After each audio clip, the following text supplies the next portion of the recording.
눈발이 가늘게 흩날리는 조선의 추운 겨울밤이 깊어가고 있었습니다. 당대 최고의 명문가였던 한준겸의 저택에는 늘 손님들의 발길이 끊이지 않았습니다. 그 중에는 집안의 먼 친척이자 형편이 몹시 가난했던 한선비도 섞여 있었습니다. 그는 수년 동안 한준겸의 집 한구석에 머물며 조용히 끼니를 해결해 왔습니다. 한준겸은 그가 비록 가난했으나 기품이 범상치 않음을 진작에 느끼고 있었습니다. 선비는 평소에 거의 말을 하지 않았고 행동 또한 매우 조심스러웠습니다. 하지만 그의 눈빛만큼은 어둠 속에서도 형형하게 빛나는 듯한 기운이 있었습니다. 때는 한 해를 마무리하는 가장 분주한 날인 섣달금음이었습니다. 갑자기 선비가 정갈하게 의관을 갖추고 한준겸의 방 앞으로 찾아왔습니다. 한준겸은 예고 없이 찾아온 친척의 방문에 의아한 표정을 지었습니다. 선비는 방 안으로 들어와 자리에 앉더니 나지막한 목소리로 입을 열었습니다. 대감님, 그동안 베풀어 주신 은혜가 산처럼 높고 바다처럼 깊었습니다. 오늘 밤 저는 이제 이곳을 떠나 오랜 길을 가려 합니다. 한준겸은 섣달금음이라는 시기가 떠나기에 너무도 뜬금없다고 생각했습니다. 날이 이렇게 춥고 밤이 깊었는데 어딜 간단 말이요? 선비는 그저 엷은 미소만을 지으며 고개를 가로저을 뿐이었습니다.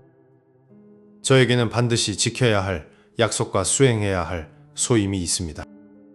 한준겸은 그가 말하는 소임이 무엇인지 호기심이 생기기 시작했습니다.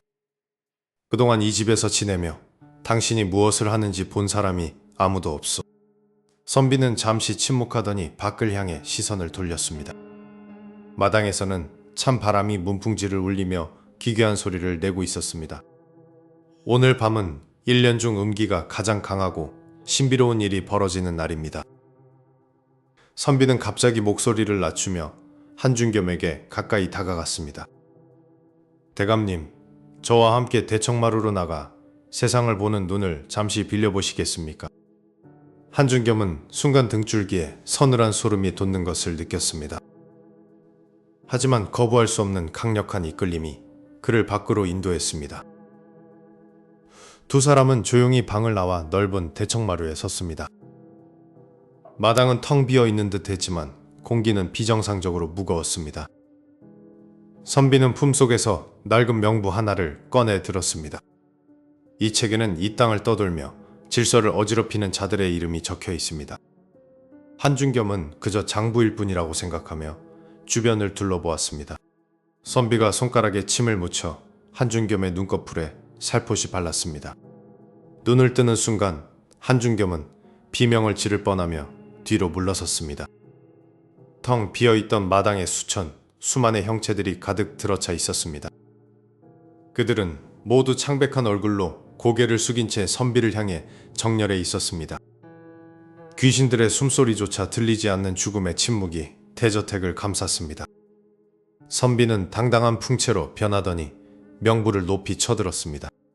이제부터 점호를 시작할 것이니 단 한 명도 빠짐없이 대답하라. 가난하고 보잘것없던 선비의 모습은 온데간데 없고 신성한 위엄만이 감돌았습니다.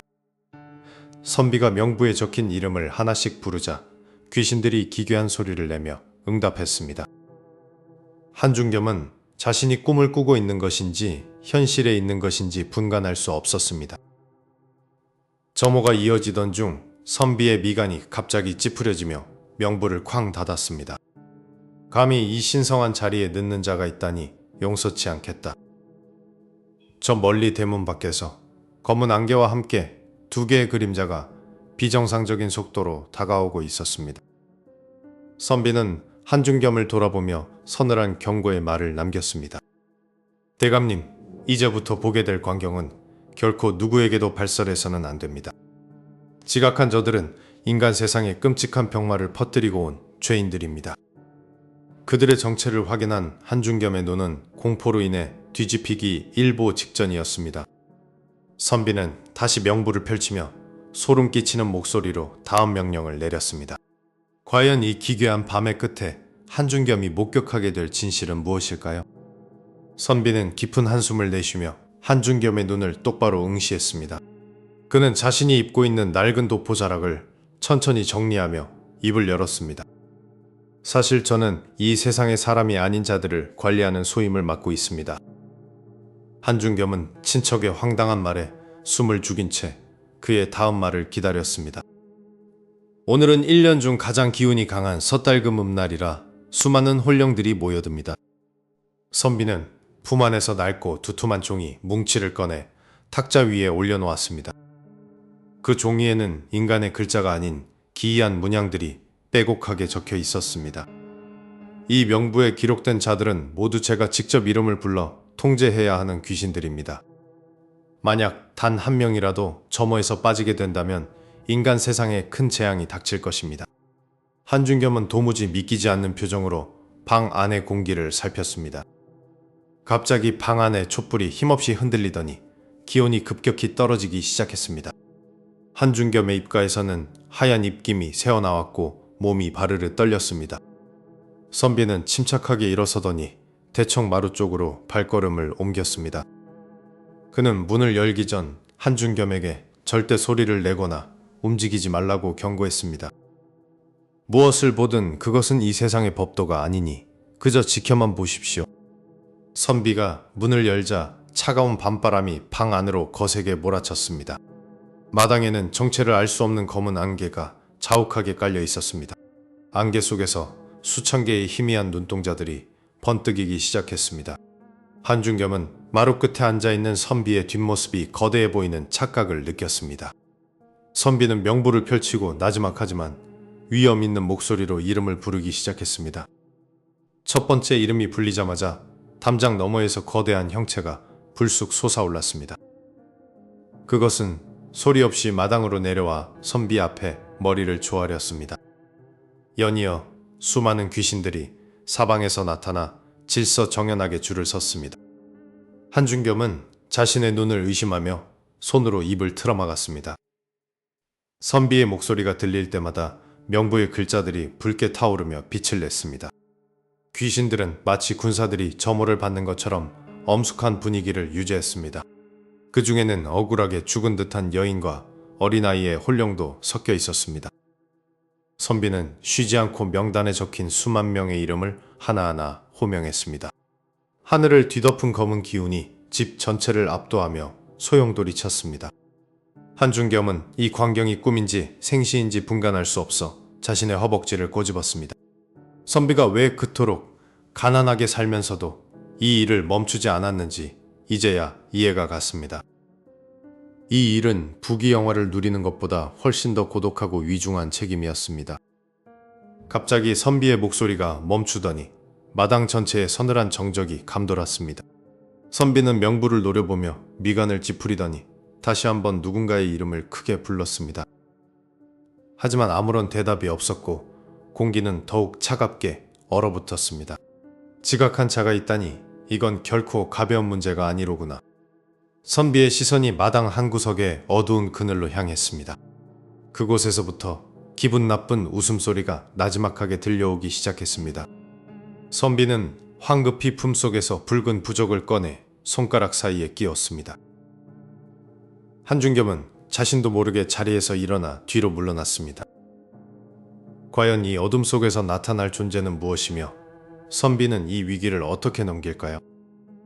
선비는 품 안에서 낡고 두툼한 명부 한 권을 천천히 꺼내 들었습니다. 한중겸은 침을 꼴깍 삼키며 어두운 마당 쪽을 조심스럽게 응시했습니다. 갑자기 사방에서 차가운 바람이 불어오더니 촛불이 힘없이 흔들리기 시작했습니다. 마당 끝자락에서부터 형체를 알 수 없는 검은 안개가 몰려오기 시작했습니다. 선비가 명부를 펼치자 책장 사이에서 은은한 푸른 빛이 새어나왔습니다. 안개 속에서 수백 개의 창백한 얼굴들이 서서히 모습을 드러냈습니다. 그것들은 사람이 아니었으며 이미 숨이 끊어진 지 오래된 망령들이었습니다. 선비는 낮은 목소리로 첫 번째 이름을 호명하기 시작했습니다. 이름이 불리자마자 거대한 덩치의 귀신이 대청마루 앞으로 달려와 무릎을 꿇었습니다. 한중겸은 비명을 지르려 했지만 공포심의 목소리가 나오지 않았습니다. 마당은 순식간에 수만 명의 귀신들로 발 디딜 틈 없이 가득 찼습니다. 어떤 귀신은 머리가 없었고 어떤 귀신은 사지가 기괴하게 뒤틀려 있었습니다. 선비는 한치의 흐트러짐도 없이 명부를 한 장씩 넘기며 점호를 이어갔습니다. 귀신들은 마치 엄격한 군대처럼 일사불란하게 선비의 명령을 기다렸습니다. 공기 중에는 산 사람의 것이 아닌 지독한 비린내와 한기가 감돌았습니다. 선비의 목소리는 작았지만 수만 귀신들의 귀에는 천둥소리처럼 울려 퍼졌습니다. 하얀 소복을 입은 여귀들이 흐느끼며 선비의 발치에 머리를 조아렸습니다. 갑옷을 입은 망령병사들이 거친 숨을 내쉬며 대열을 유지했습니다. 한준겸은 이 모든 것이 혹시 꿈이 아닐까 자신의 팔을 꼬집어 보았습니다. 하지만 피부를 파고드는 날카로운 통증은 이것이 명백한 현실임을 증명했습니다. 선비는 명부를 넘기다 말고 갑자기 눈을 가늘게 뜨며 동작을 멈췄습니다. 일순간 마당을 가득 채웠던 귀신들의 웅성거림이 잦아들고 정적이 찾아왔습니다. 아직 도착하지 않은 자들이 누구냐고 선비가 준엄하게 꾸짖었습니다. 선비의 호통에 마당의 귀신들이 일제히 몸을 떨며 바닥에 엎드렸습니다. 명부의 마지막 페이지에는 아직 불이 들어오지 않은 2명의 이름이 있었습니다. 선비는 공중에 손가락으로 기괴한 문양을 그리기 시작했습니다. 그러자 허공이 찢어지듯 갈라지며 2점의 검은 불꽃이 마당에 떨어졌습니다. 불꽃 속에서 나타난 2 귀신은 몹시 지치고 남루한 행색을 하고 있었습니다. 선비는 왜 시간을 맞추지 못했느냐며 그들을 향해 진노를 쏟아냈습니다. 2 귀신은 변명조차 하지 못한 채 바들바들 떨며 용서를 구했습니다. 한준겸은 그들이 단순히 지각한 것이 아니라 무언가 불길한 일을 꾸몄음을 직감했습니다. 선비는 명부의 내용을 다시 살피며 그들의 죄목을 읊기 시작했습니다. 그들은 인간 세상의 역병을 관리하는 하급 귀신들이었습니다. 선비는 그들이 맡은 구역을 이탈하여 끔찍한 장난을 쳤음을 밝혀냈습니다. 한준겸의 안색이 창백해졌고 그는 뒷걸음질을 치다 기둥에 부딪혔습니다. 수만 명의 귀신들이 일시에 고개를 돌려 한준겸을 쳐다보았습니다. 선비가 손을 한번 젖자 귀신들의 시선이 다시 정면으로 돌아갔습니다. 이제부터 너희들의 죄를 엄히 다스리겠다고 선비가 선포했습니다. 2 귀신의 몸에서 검은 연기가 솟구치며 괴성을 지르기 시작했습니다.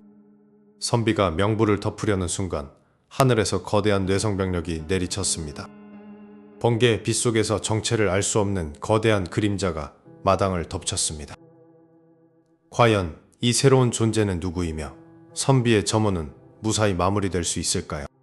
수만 명의 귀신이 고개를 숙인 고요한 정적 속에 선비의 매서운 눈빛이 허공의 한 지점을 꿰뚫었습니다. 그는 손에 든 명부를 탁 소리나게 덮으며 아직 나타나지 않은 존재들을 향해 호통을 쳤습니다. 잠시 후 마당 끝에 어둠이 일렁이더니 형체를 알 수 없는 2 그림자가 비틀거리며 기어나오기 시작했습니다.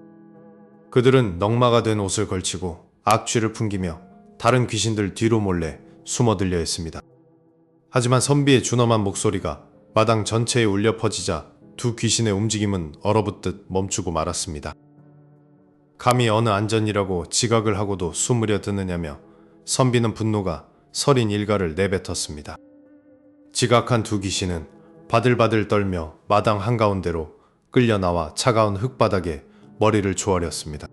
선비는 명부를 다시 펼쳐 그들의 이름을 확인하더니 얼굴을 찌푸리며 비릿한 미소를 지었습니다. 너희들은 지난달 전라도 어느 마을에서 역병의 기운을 퍼뜨리고 온 놈들이 아니냐고 그는 물었습니다.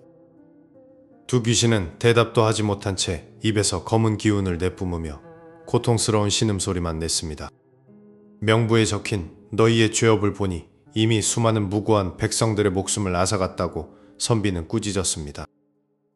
귀신의 도리를 저버리고 사사로운 탐욕으로 인간 세상을 어지럽힌 죄는 결코 가볍지 않다는 선언이 이어졌습니다. 지각한 귀신 중 하나가 비굴하게 목숨을 구걸하며 선비의 옷자락을 향해 손을 뻗으려 했습니다.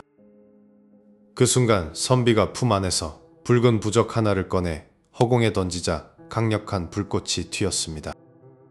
부적에 닿은 귀신의 손은 순식간에 타오르며 끔찍한 비명소리가 온 집안을 가득 채웠습니다. 선비는 큰 소리로 주문을 외우며 대청마루 바닥을 오른발로 강하게 굴렀습니다. 그러자 마당 바닥에서 푸른 빛의 사슬이 솟아올라 두 귀신의 몸을 칭칭 감아버렸습니다. 너희들은 이제 저승의 감옥에서 영원토록 죗값을 치러야 할 것이라고 선비는 차갑게 읊조렸습니다.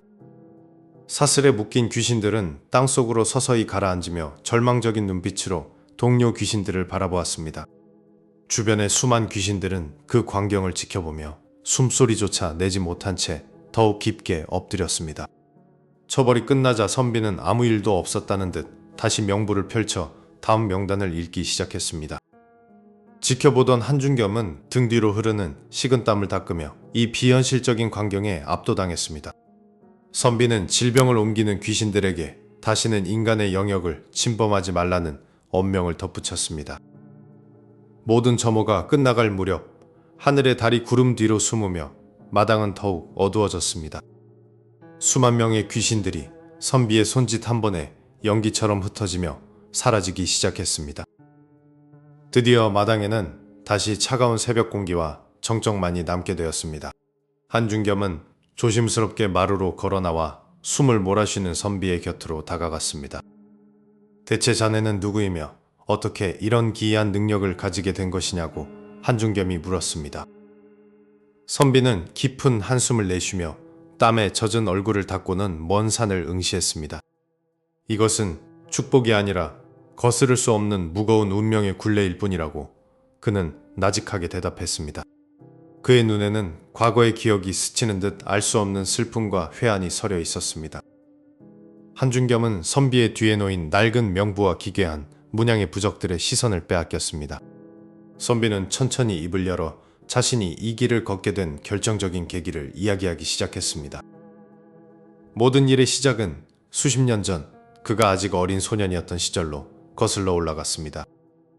가난한 집안 형편 때문에 산속 깊은 곳에 위치한 사찰로 보내졌던 기억이 선명했습니다.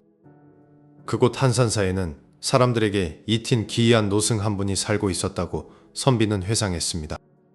그 노승은 눈이 멀었지만 세상의 모든 이치를 꿰뚫어 보는 듯한 기묘한 기운을 풍겼습니다.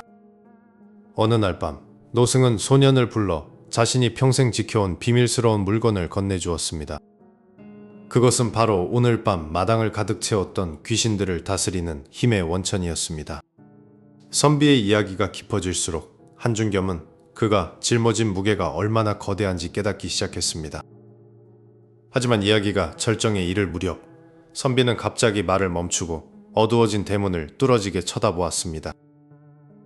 아직 끝나지 않은 것 같다는 그의 말에 한준겸의 심장은 다시 요동치기 시작했습니다.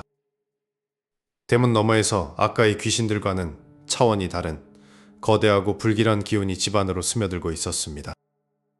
과연 선비가 마주한 이 새로운 존재의 정체는 무엇이며 한준겸의 집은 무사할 수 있을까요? 선비는 먼 과거를 회상하며 깊은 한숨과 함께 이야기를 시작했습니다. 그의 기억은 수십 년 전 눈보라가 몰아치던 어느 겨울날의 한산사로 거슬러 올라갔습니다. 당시 어린 선비는 항문을 닫기 위해 인적이 드문 산사를 홀로 지키고 있었습니다. 밖에서 들려오는 바람소리 사이로 기묘하고 낮은 신음소리가 섞여 들렸습니다.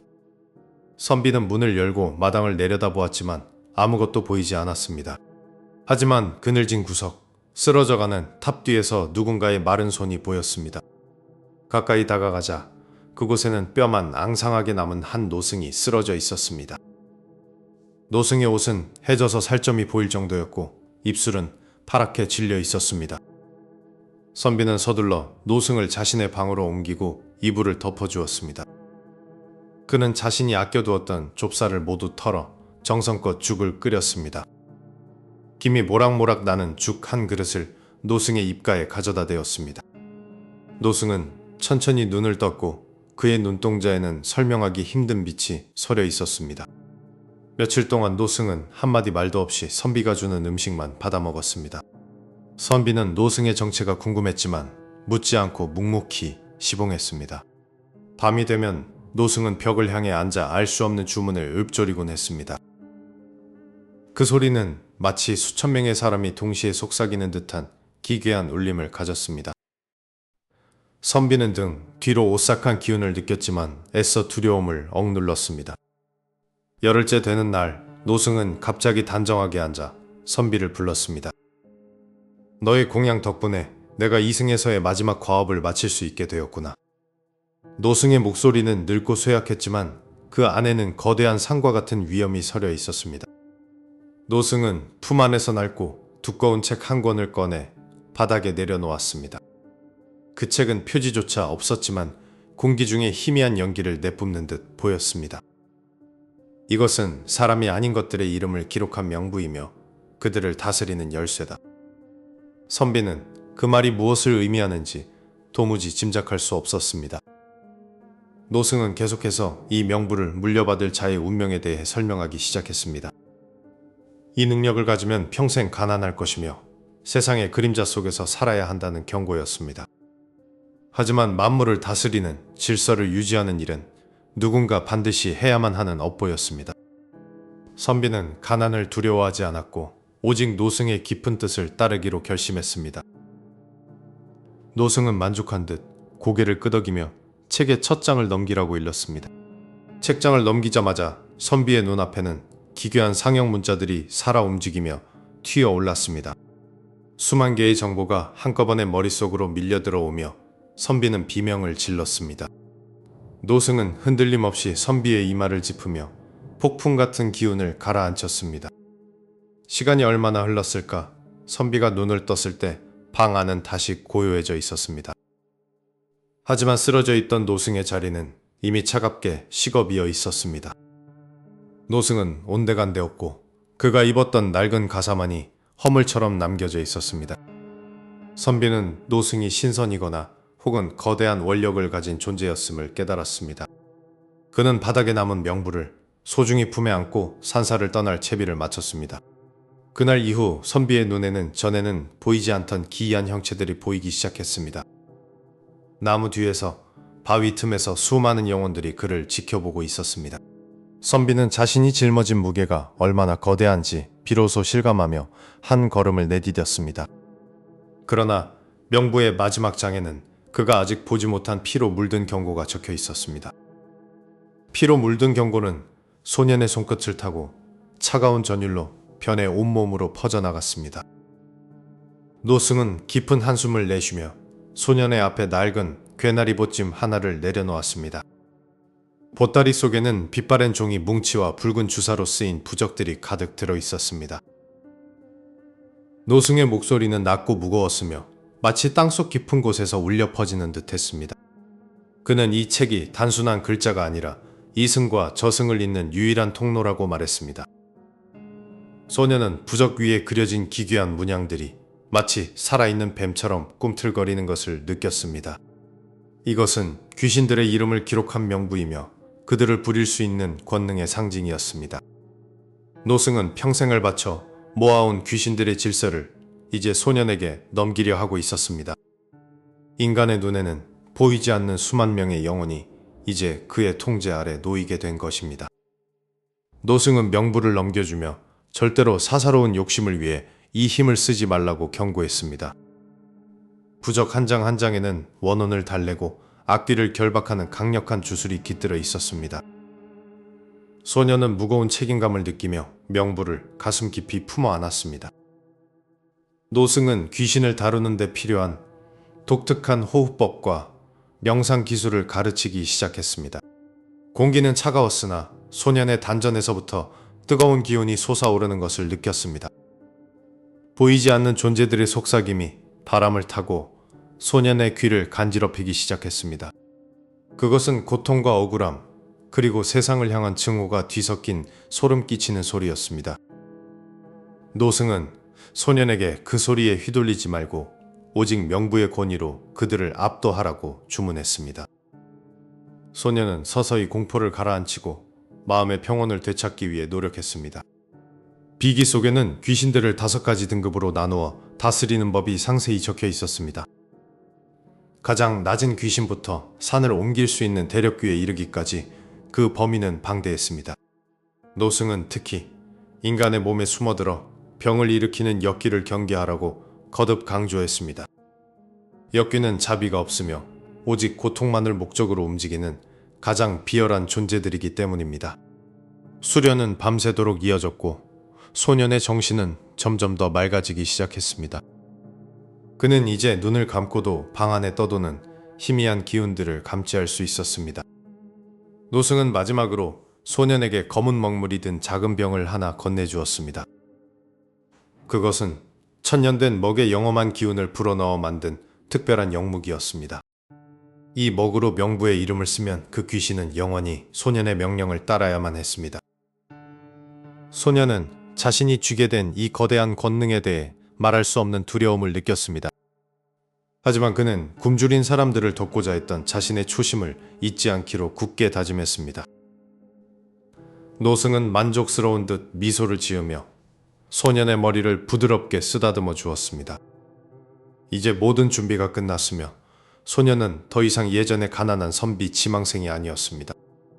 그는 귀신들의 군주이자 인간 세상의 균형을 지키는 비밀스러운 감시자가 된 것입니다. 노승은 떠나는 소년의 등에 대고 마지막으로 한마디를 더 던졌습니다. 그 말은 귀신보다 무서운 것은 결국 사람의 마음이라는 뼈아픈 충고였습니다. 소년은 고개를 끄덕이며 산 아래로 발걸음을 옮겼고 노승의 모습은 서서히 안개 속으로 사라졌습니다. 그는 집으로 돌아가는 길에 처음으로 명부의 힘을 시험해보기로 결심했습니다. 근처 숲속에서 배회하던 이름 없는 원귀 하나가 소년의 부름에 응답하며 나타났습니다. 원귀는 소년의 발치에 엎드려 복종의 의미로 머리를 조아렸습니다. 소년은 전율을 느끼며 자신이 이제 완전히 다른 존재가 되었음을 깨달았습니다. 명부의 무게는 어깨를 짓눌렀지만 그의 눈빛은 그 어느 때보다 날카롭게 빛나고 있었습니다. 하지만 마을에 가까워질수록 명부 속에서 이전에 없던 기이한 진동이 느껴지기 시작했습니다. 마을 전체가 거대한 어둠의 기운에 휩싸여 있었으며 그것은 단순한 귀신의 소행이 아니었습니다. 명부의 첫 장에 기록되지 않았던 정체불명의 이름들이 붉게 타오르며 떠오르기 시작했습니다. 그 순간 마을 어귀에서 들려온 비명소리와 함께 명부가 스스로 찢어지기 시작했습니다. 찢어진 명부의 조각들이 허공에서 춤을 추자 한준겸은 공포에 질린 채 뒤걸음질을 쳤습니다. 선비는 당황하지 않고 찢어진 종이 조각들을 향해 나지막한 주문을 읊조리기 시작했습니다. 그러자 흩어졌던 종이들이 자석에 이끌리듯 다시 선비의 손바닥 위로 모여들었습니다. 한준겸은 비명소리가 들려온 마을 쪽을 바라보며 선비의 소매를 다급히 붙잡았습니다. 그는 선비에게 자신도 이 기이한 힘을 배워 백성들을 구하고 싶다고 간곡히 말했습니다. 선비는 깊은 한숨을 내쉬며 한준겸의 손을 부드럽지만 단호하게 뿌리쳤습니다. 자네는 나라의 기틀을 세우고 임금을 보필해야 할 재상의 운명을 타고난 사람이라고 선비가 입을 열었습니다. 귀신을 부리는 비술은 인간의 정기를 갉아먹으며 결국 고독한 파멸로 이끄는 길임을 강조했습니다. 한준겸은 눈앞의 참상을 막지 못한다면 높은 관직이 무슨 소용이냐며 다시 한번 호소했습니다. 선비는 허공을 가리키며 이미 보이지 않는 군사들이 마을의 사기를 진압하고 있음을 알려주었습니다. 한준겸이 고개를 들어보니 검은 연기처럼 일렁이는 존재들이 비명이 들린 집을 에워싸고 있었습니다. 이것은 나의 업보이지 자네가 짊어져야 할 짐이 아니라고 선비는 다시 못을 박았습니다. 나라에 큰 전란이 닥칠 때 자네는 붓으로 백성을 구해야 하며 나는 부적으로 귀신을 막아야 한다고 설득했습니다. 한준겸은 선비의 눈빛에서 읽히는 거대한 고독을 보고 더 이상 말을 잇지 못했습니다. 선비는 품 안에서 낡은 호리병을 꺼내 한 모금 술을 마시며 밤하늘을 올려다보았습니다. 그는 재상의 자리에 오르면 절대 뒤를 돌아보지 말고 오직 백성만을 생각하라고 충고했습니다. 선비의 발치에서는 그림자가 살아있는 생명체처럼 꿈틀거리며 주변을 경계하고 있었습니다. 명부의 힘을 탐내는 자들이 이승과 저승의 경계에 도사리고 있다는 경고도 덧붙였습니다. 한준겸은 선비가 말하는 그 경계의 적들이 누구인지 물었으나 선비는 답하지 않았습니다. 대신 선비는 가슴속에 품고 있던 누런 부적 한 장을 꺼내 한준겸의 손바닥에 쥐어주었습니다. 이것은 가르침 대신 주는 선물이며 위급한 순간에 단 한 번 자네의 목숨을 구할 것이라 말했습니다. 한중겸은 더 이상 고집을 피우지 못하고 고개를 숙여 감사의 인사를 전했습니다. 선비는 보찜을 다시 어깨에 메고 떠날 채비를 마친 뒤 마당으로 내려섰습니다. 새벽 공기가 차갑게 내려앉은 가운데 선비의 뒷모습은 평소보다 작고 왜소해 보였습니다. 한중겸은 그를 배웅하려 대문까지 따라 나갔으나 선비는 손을 흔들며 제지했습니다. 선비가 문 밖으로 발을 내딛자마자 짙은 안개가 소용돌이치며 그를 감싸 안았습니다. 눈 깜짝할 사이에 선비의 형체는 연기처럼 사라졌고 길가에는 정막만이 감돌았습니다. 한중겸은 자신의 손바닥에 남은 부적의 감촉을 느끼며 한참을 그 자리에 서 있었습니다. 그는 선비의 충고대로 학문에 정진하여 훗날 영의정의 자리에 오르게 됩니다. 하지만 명예로운 관직 생활 중에도 그는 매년 섣달 금음이면 가난한 친척 선비를 떠올렸습니다. 세월이 흘러 세상은 평화로워진 듯 보였으나 어둠 속의 위협은 완전히 사라지지 않았습니다. 어느 날 밤 궁궐 깊숙한 곳에서 원인을 알 수 없는 기이한 병이 나인들 사이에 퍼지기 시작했습니다. 어이들도 손을 쓰지 못하는 이 전염병은 마치 귀신이 옮기는 저주와도 같았습니다. 한중겸은 이것이 선비가 경고했던 경계의 적들의 소행임을 직감했습니다. 그는 수십 년간 보관해온 부적을 꺼내 들고 조용히 선비의 이름을 읊조렸습니다. 그러자 먼지 쌓인 부적에서 은은한 금빛 광채가 흘러나오며 방안을 가득 채웠습니다. 한중겸은 세상의 권위가 아닌 한 명의 퇴마사로서 이 재앙에 맞서기로 결심했습니다. 그는 홀로 궁궐 뒷산의 금지된 구역으로 향해 부적을 높이 치켜들었습니다. 숲속 깊은 곳에서 수천 마리의 붉은 눈들이 한중겸을 노려보며 다가오기 시작했습니다. 그 순간 부적이 타오르며 선비의 목소리가 환청처럼 들려왔고 숲 전체가 거대한 불길에 휩싸였습니다. 숲을 집삼킨 거대한 불길은 신기하게도 뜨거움이 전혀 느껴지지 않는 차가운 빛의 향연이었습니다. 한중겸이 눈을 떴을 때 그를 압도하던 환영과 선비의 모습은 이미 온데간데 없었습니다. 선비가 서 있던 자리에는 오직 타다 남은 부적의 재만이 새벽바람에 흩날리고 있었습니다. 그는 선비의 이름을 목 놓아 불러보았지만 산울림조차 돌아오지 않는 고요함만이 가득했습니다. 한중겸은 선비가 남긴 마지막 조언, 즉 명부의 무게를 짊어지지 말고 사람의 일을 하라는 말을 되새겼습니다. 그는 한양으로 돌아와 백성들의 삶을 살피는 어진 재상의 길을 묵묵히 걸어갔습니다. 하지만 비가 내리거나 안개가 자욱한 날이면 그는 언제나 대청마루에 앉아 어두운 마당을 응시하곤 했습니다. 사람들은 보지 못했지만 그는 가끔 공기 속에서 느껴지는 수만 명의 기척을 감지할 수 있었습니다. 시간이 흘러 선비의 존재는 한중겸의 기억 속에서만 살아있는 비밀이 되어갔습니다. 한편 호남의 깊은 산골 마을에서는 이상한 소문이 돌기 시작했습니다. 원인 모를 병마가 마을을 덮쳤을 때 하얀 도포를 입은 한 남자가 나타났다는 이야기였습니다. 그 선비가 마을 입구에서 호령을 하자 눈에 보이지 않던 악귀들이 비명을 지르며 흩어졌다고 합니다. 선비는 아무런 대가도 받지 않은 채 다시 안개 너머로 발걸음을 옮겼습니다.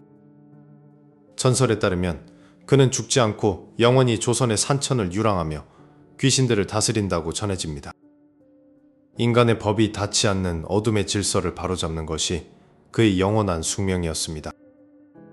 한중겸은 노년에 이르러 자손들에게 이 기이한 만남을 기록으로 남기기로 결심했습니다. 그는 세상에는 이성으로 설명할 수 없는 거대한 힘의 균형이 존재함을 알리고 싶었습니다. 기록을 마치던 날 밤, 한중겸의 방 밖에서 수천 명의 군사들이 일제히 무릎을 꿇는 소리가 들렸습니다. 놀라 밖을 내다본 그의 앞에는 선비가 마지막으로 남긴 푸른 등불만이 떠 있었습니다. 그것은 선비가 보낸 마지막 작별 인사이자 질서가 유지되고 있다는 신호였습니다. 한중겸은 미소를 지으며 조용히 눈을 감고 그 신비로운 기운을 마음속에 담았습니다. 이후 그의 기록은 가문의 비사로 전해지며 조선 후기 기문학의 중요한 소재가 되었습니다. 하지만 선비가 다스리던 귀신들의 명부가 어디로 사라졌는지는 아무도 알지 못합니다. 어떤 이들은 그 명부가 지리산 깊은 곳 신선들이 사는 바위 틈에 숨겨졌다고 믿습니다. 또 다른 이들은 지금도 이름 없는 선비가 대보름 밤마다 귀신들을 불러 모아 점호를 한다고 말합니다.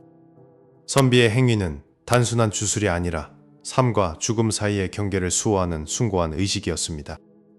만약 그 점호가 멈추는 날이 온다면 세상은 감당할 수 없는 원귀들의 분노로 가득 찰 것입니다. 다행히도 지난 수백 년 동안 조선의 밤은 소리 없이 평온을 유지해 왔습니다. 그것은 누군가 보이지 않는 곳에서 여전히 명부를 펼치고 이름을 부르고 있다는 증거입니다. 한준겸이 만났던 그 가난한 선비는 어쩌면 인간이 아닌 나라를 지키는 신령이었을지도 모릅니다. 역사는 그의 이름을 기록하지 않았으나 그의 행적은 민담이라는 이름으로 영원히 박제되었습니다.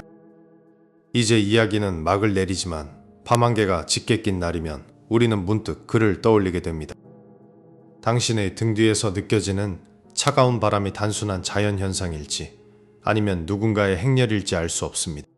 선비는 지금 이 순간에도 어딘가에서 명부를 펼쳐들고 귀신들의 숫자를 확인하고 있을 것입니다. 그의 엄격한 통제 아래 산자와 죽은 자의 평화로운 동거는 계속될 것입니다. 조선의 비밀 퇴마사, 그 가난한 선비의 전설은 한준겸이라는 당대 최고의 문신에 의해 증명되었습니다. 이 기이하고도 아름다운 기록은 우리에게 보이지 않는 세계에 대한 경외심을 가르쳐 줍니다. 이제 선비의 영혼도 그가 호령하던 수만 명의 귀신들도 안식의 시간으로 접어듭니다. 한준겸이 남긴 마지막 문장처럼 모든 것은 제자리로 돌아갔고 세상은 다시금 평온해졌습니다. 귀신을 호령하던 선비의 이야기는 이렇게 전설이 되어 우리 곁에 영원히 남게 되었습니다.